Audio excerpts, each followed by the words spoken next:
దీవెనా, దుఃఖిత పీడిత నిరాధారులకు ఆశ్రయ దీవెనా, ప్రయాసపడే సమస్త జనులకు విశ్రాంతినిచ్చే దీవెనా, దుఃఖిత పీడిత నిరాధారులకు ఆశ్రయ దీవెనా, అనుదిన రక్షణ సువార్తనందించు పరమ నివేదనా, అనుదిన రక్షణ సువార్తనందించు పరమ నివేదనా, యేసయ్య దీవెనా, యేసయ్య దీవెనా, యేసయ్య దీవెనా, యేసయ్య దీవెనా.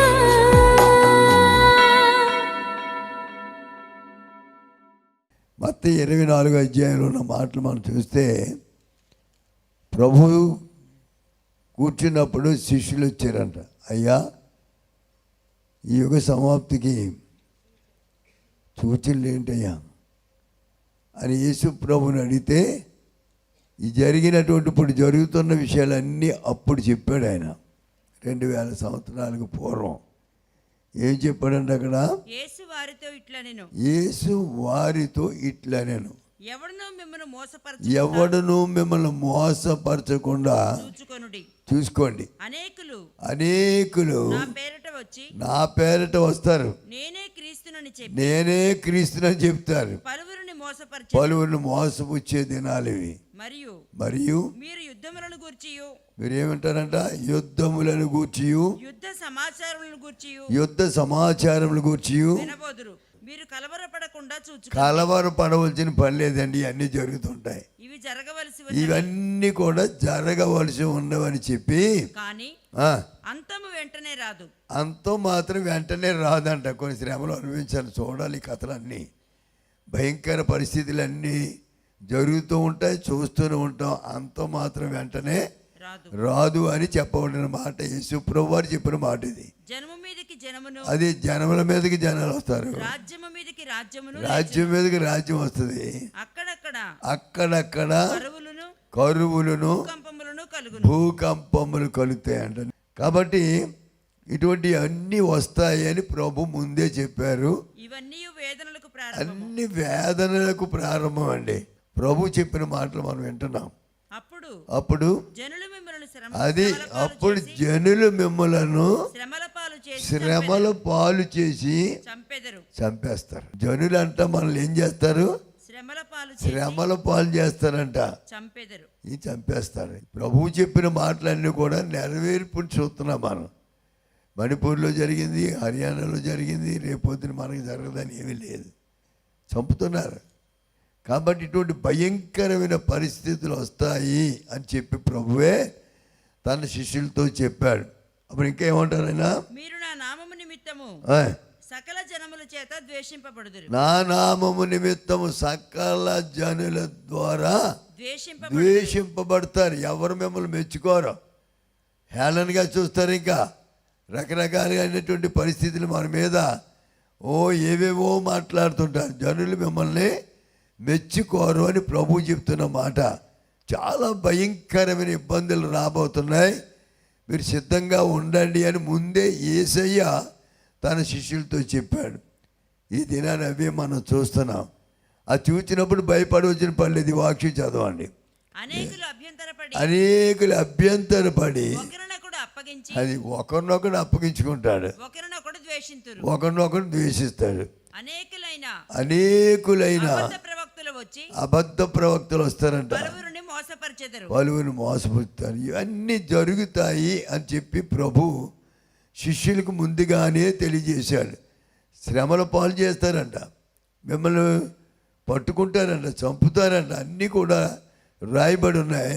ఇప్పుడు మణిపూర్లో అలాగే వాళ్ళకి శ్రమలు వచ్చాయి, శోధనలు వచ్చాయి, బాధలు వచ్చి. ఇప్పటి నుంచి కాదు, ఇది యేసు ప్రభు పుట్టక ముందు నుంచి కూడా ఉన్న గొప్ప భయంకర పరిస్థితులు.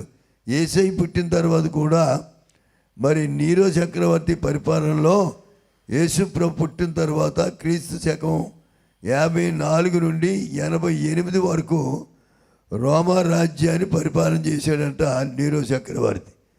ఆ దినాల్లో జంతువుల యొక్క చర్మాలు క్రైస్తవులకు చుట్టేసి, ఏ చర్మం అండి? జంతువులు చీర్చి ఆ చర్మాలేమో మనుషులకు చుట్టి దాని మీద ఆయిల్ పోసి నూనె పోసి రాత్రులంట దీపాలుగా వాడిపోరంటే వెలిగించి.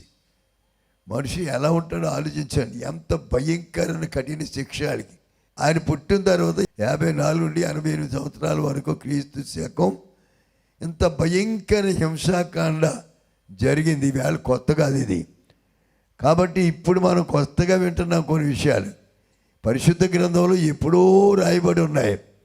అటువంటి పరిస్థితులు ఎంతోమంది అనుభవించారు. వారు ఎన్నో రకాలైన ఇబ్బందులు పడ్డారు. అయినా దేవుని యొక్క ఆనాటి క్రైస్తవులకి అటువంటి భయంకరమైన శ్రమలు వచ్చి వాళ్ళు తట్టుకున్నారండి. కాల్ చేస్తున్న వాళ్ళు బాధపడలేదు. మరి చర్మం చుట్టేసి ఆయిల్ పోసి వెలిగిస్తున్నా కూడా లోపల ఉడుకుపోతుంది. భయంకరమైన బాధ. వీడి మీద నుంచి వెలుగు వస్తుంది దీపం కనుక మనిషి చావడు, అగ్ని ఆరదు, పురుగు సావదని.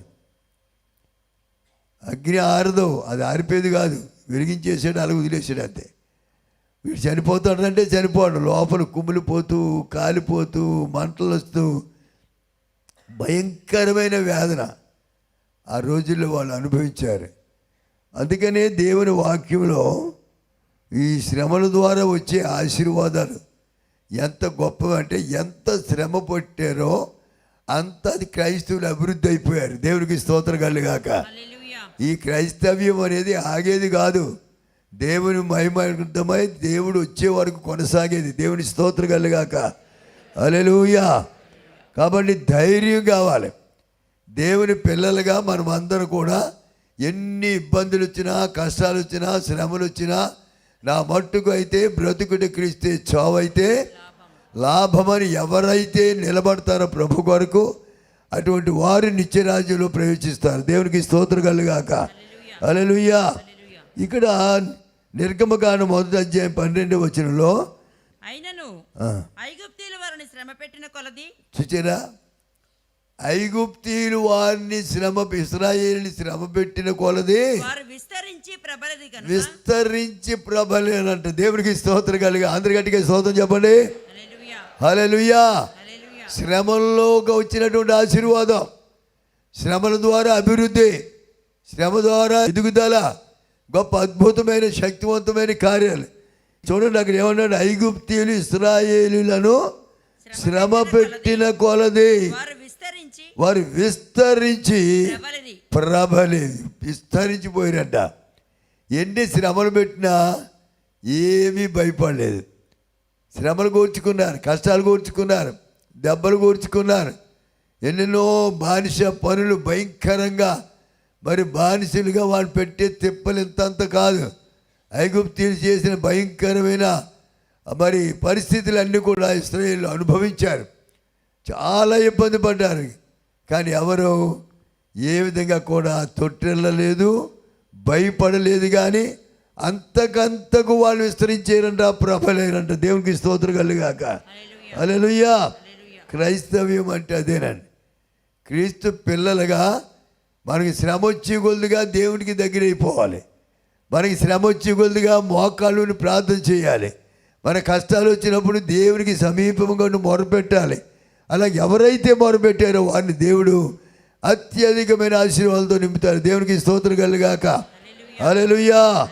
కాబట్టి అటువంటి గొప్ప ప్రతిష్ఠితతో కూడిన జీవితం కావాలి మనకి. అటువంటి మరి నిగ్రహ శక్తి కావాలి మనకి దేవుని కొరకు.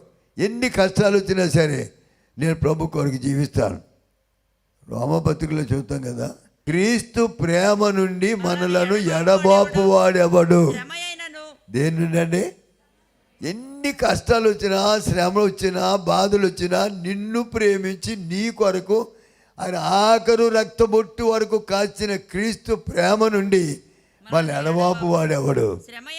శ్రమ అయినను, బాధ అయినను, హింస అయినను, కరువు అయినా, వస్త్రహీనత అయినా, ఉపద్రవమైన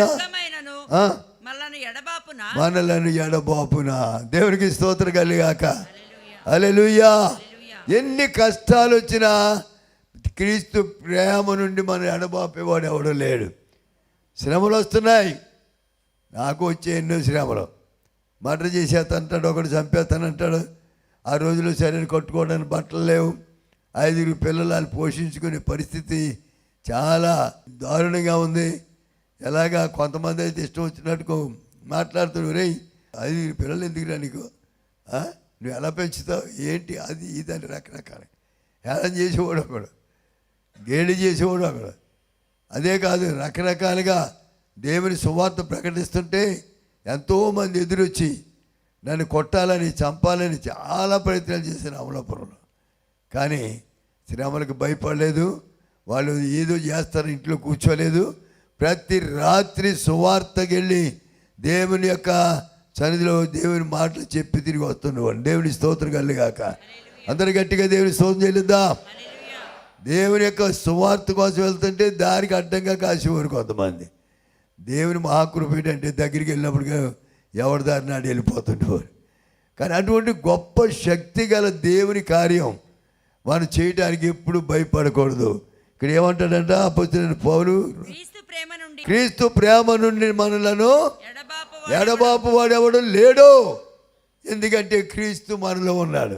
నీలో ఉన్నవాడు లోకంలో ఉన్నవాడి కంటే ఆయన గొప్పవాడు కనుక ఆయన ఎప్పుడు మనతో ఉన్న దేవుడు.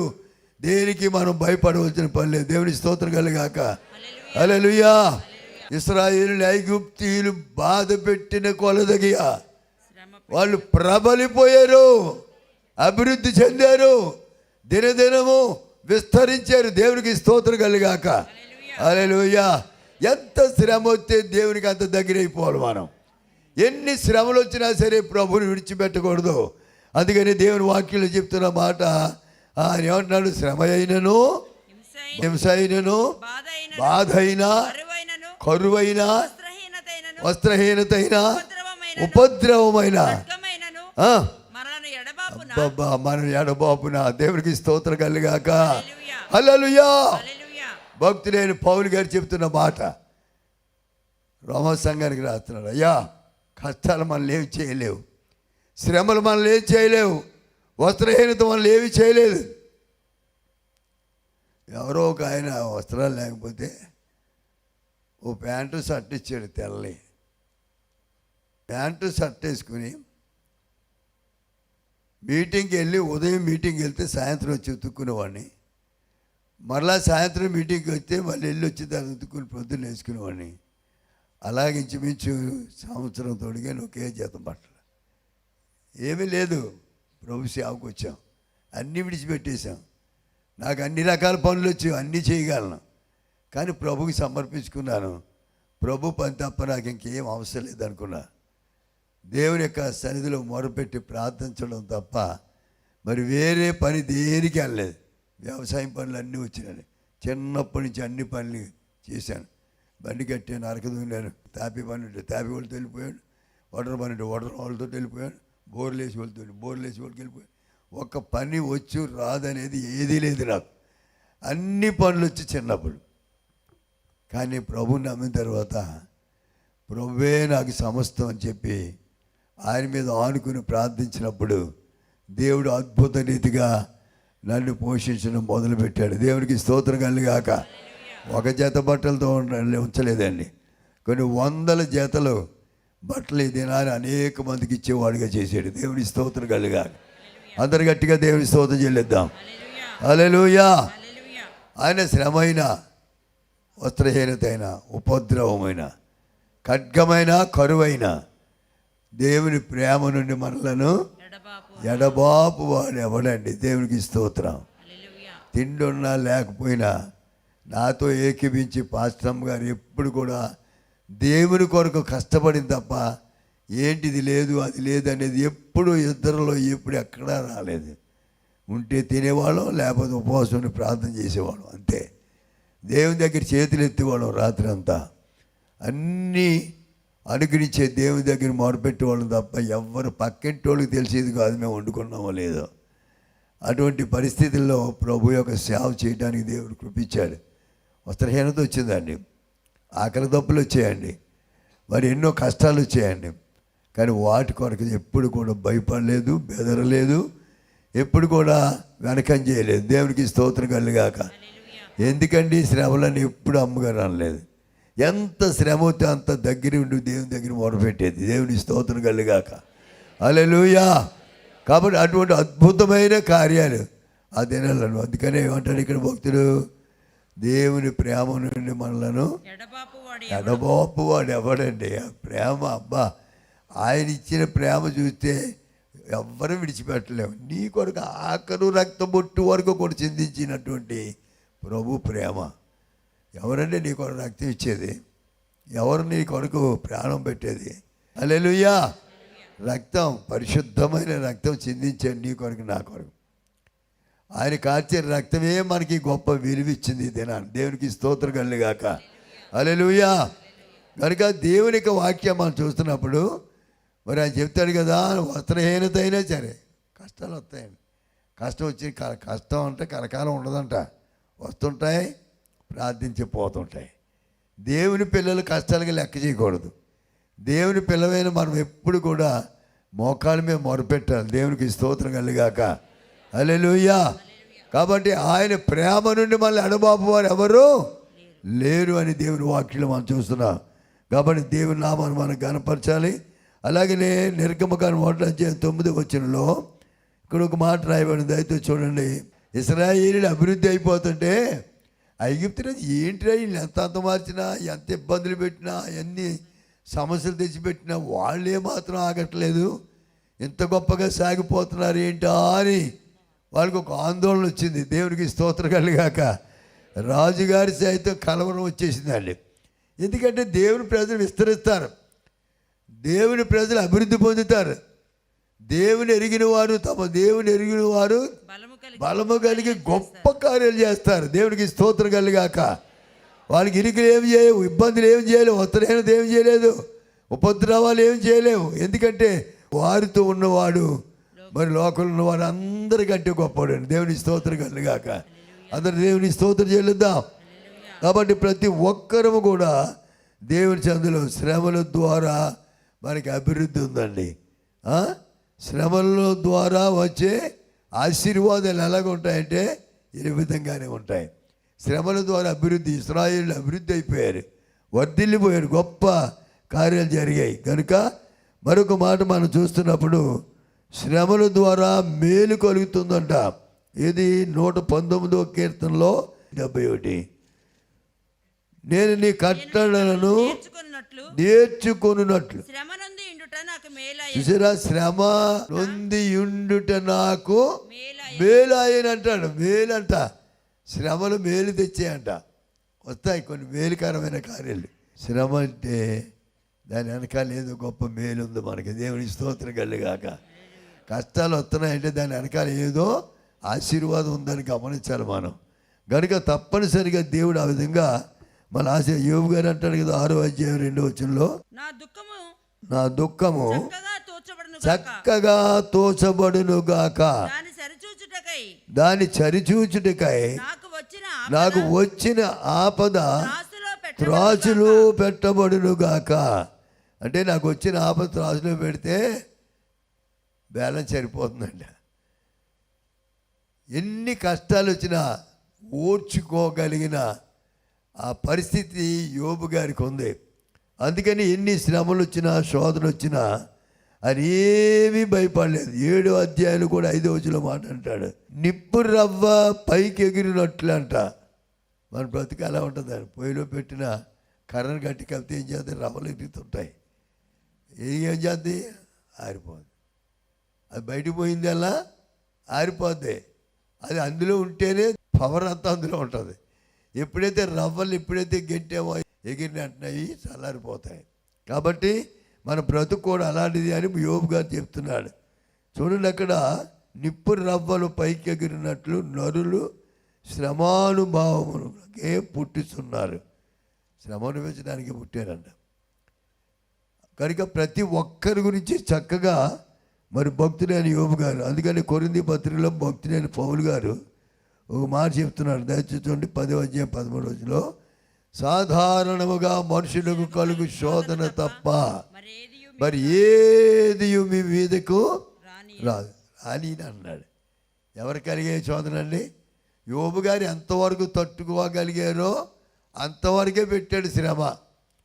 నువ్వు ఎంతవరకు శ్రమ అనుభవించడానికి యోగ్యుడు అంతవరకే పెడతారు. దాన్ని మించి నిన్ను ఎప్పుడు శ్రమలో దింపడు దేవుడు. నువ్వు తట్టుకోగలిగిన దానికంటే ఎక్కువ నిన్ను శ్రమలోనికి పోనవడు. అందుకని అంటున్నాడు ఇక్కడ, సాధారణముగా మనుషులకు కలుగు శోధన తప్ప మరి ఏదియు మీకు సంభవించలేదు. దేవునికి స్తోత్రం కలుగాక. ఏదైనా శోధన వచ్చిందంటే మనుషులు భరించిన శోధన తప్ప మరి ఏమీ మీకు కలగలేదని ప్రభు ఇంకా ఏమంటున్నాడు? దేవుడు నమ్మదగిన వాడు. మీరు సహింపగలిగినంత కంటే ఎక్కువగా ఆయన మిమ్మల్ని శోధింపబడనియ్యాడు. అంతేకాదు సహింపగలుగుటకు ఆయన శోధనతో కూడా తప్పించుకుని మార్గం చూపిస్తాడంట. దేవుని స్తోత్రం కలుగాక. శోధనలో పెట్టి వదిలేయండి నిన్ను అక్కడ.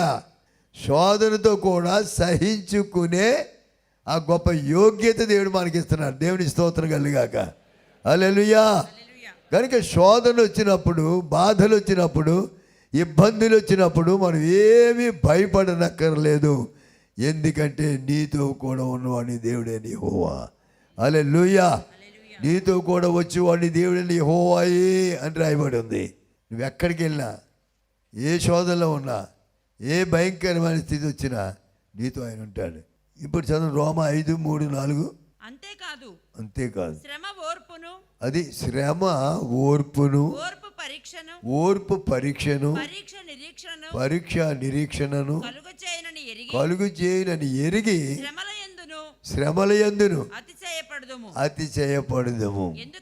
ఎందుకనగా ఈ నిరీక్షణ మన సిగ్గుపరిచేది కాదు. దేవునికి స్తోత్రం కలుగాక.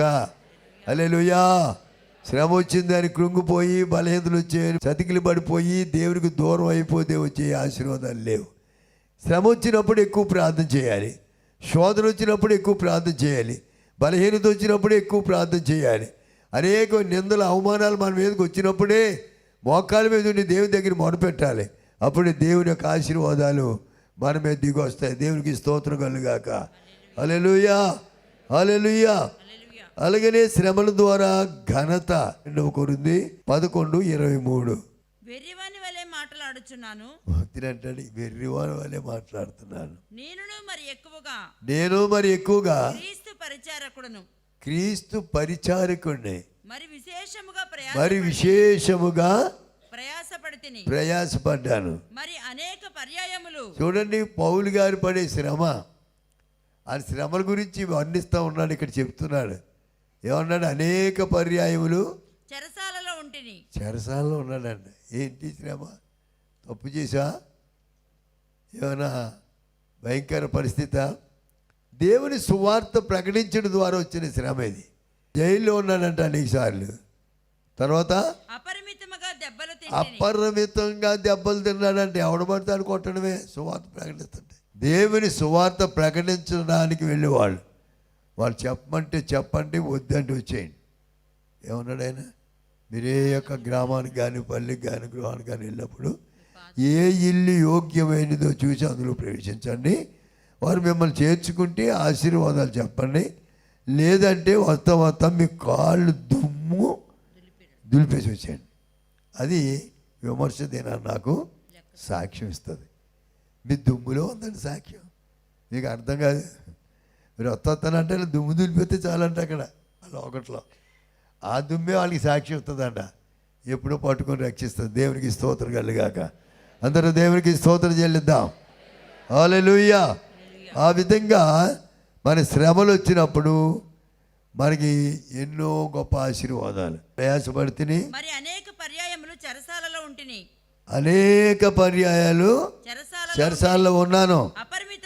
అపరిమితంగా దెబ్బలు తినేశాను.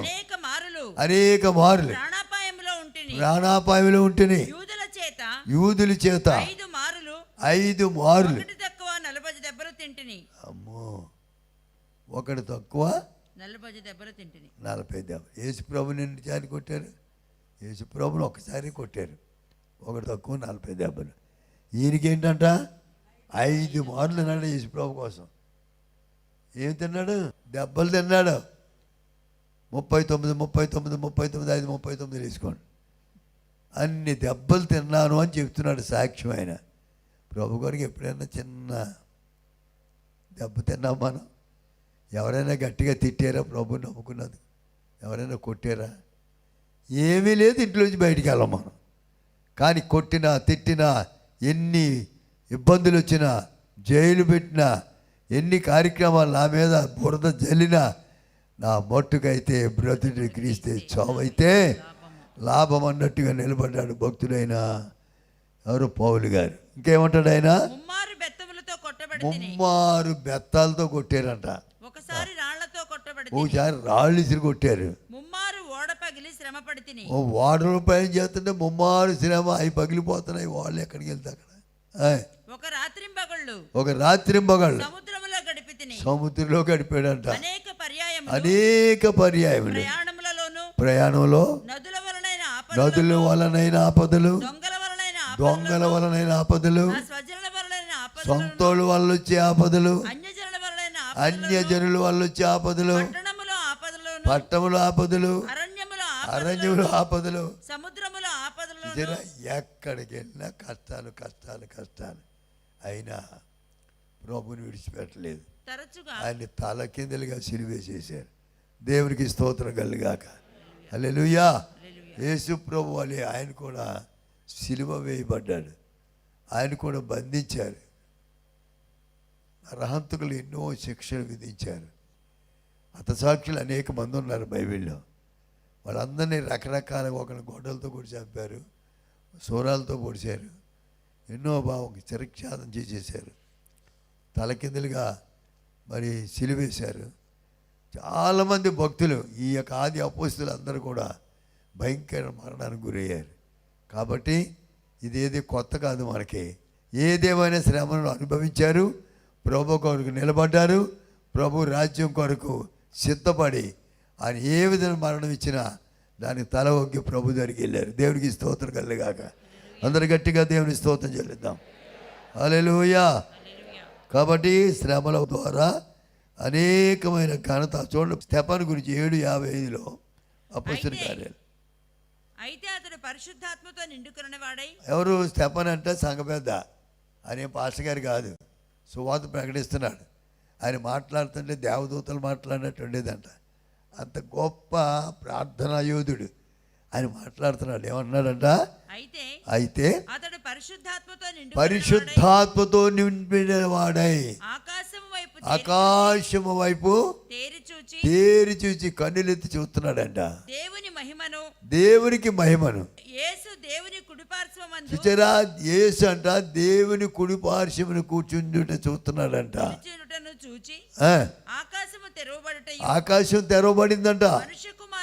మనుష్య కుమారుడు దేవుని కుడి పార్శ్వమున నిలిచి ఉండుట నేను చూచానని చెప్పి దర్శించు. దెబ్బలు కొడుతుంటే దర్శనాలు అవుతున్నాయి. రాళ్ళు ఇసిరి కొట్టేస్తున్నారు. దేవుని వైపు చూస్తున్నాడు. దెబ్బలే. ఆయన యొక్క దర్శనమే. దేవుని కొరకు దర్శనం కలిగి ఉన్నాడు. దెబ్బలు లెక్క చేయలేదు. రాళ్ళు ఇసిరి కొట్టారు. అందులో పౌలు గారు కూడా సౌలుగా ఉన్న కాలం ఏకీవించాడు. వాళ్ళు కొట్టి చంపి హతమార్చారు స్టెఫన్ గారిని. ఒక సంఘ పెద్ద ప్రభు కొరకు రక్తం సిందించాడు, ప్రాణం పెట్టాడు. పైగా కూడా ఏమన్నాడు తెలుసా? వీరి మీద ఏ నింద లేకుండా చేయని యేసు ప్రభు పలికిన పలికి ఆయన కూడా పలికాడు. దేవునికి స్తోత్రం కలుగాక. హల్లెలూయా. ఎన్ని శ్రమలు వచ్చినా, శోధన వచ్చినా ప్రభు కొరకు మనం ఎప్పుడు నమ్మకస్తులుగా ఉండాలని దేవుని వాక్యం మనల్ని హెచ్చరిస్తూ ఉంది. ఆ విధంగా దేవుని సన్నిధిలో మనం ముందుకు సాగుదాం. శ్రమల ద్వారా విధేయత, శ్రమల ద్వారా మరి కుమారత్వం, శ్రమల ద్వారా ఆశీర్వాదం. పేతురు మొదటి పత్రిక 5:10 ఒక మాట చెప్తాడు. తన నిత్య మహిమకు క్రీస్తు నందు మిమ్మల్ని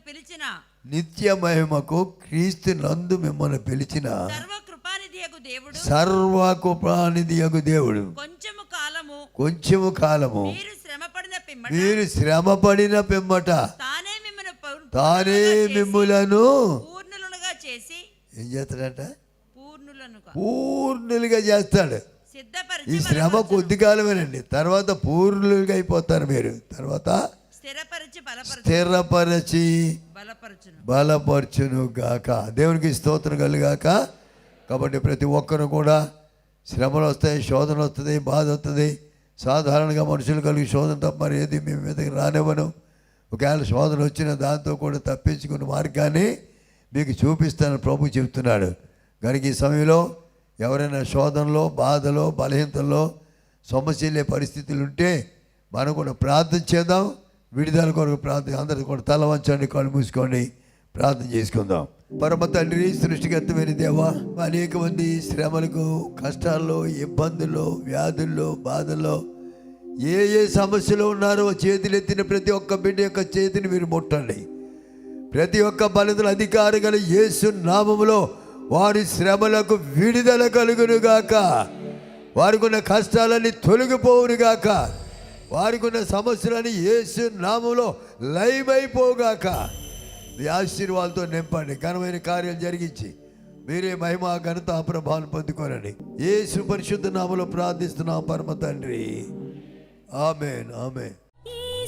మా చిరునామా పాస్టర్ ఎం జ్యోతిరాజు, శాంతినగర్, ఏలూరు 534007, పశ్చిమ గోదావరి జిల్లా, Andhra Pradesh. Our address: pastor M Jyothiraju, Shantinagar, Eluru 534007, west Godavari district, Andhra Pradesh. మా ఫోన్ నంబర్లు 8007773333 మరియు 800877774444.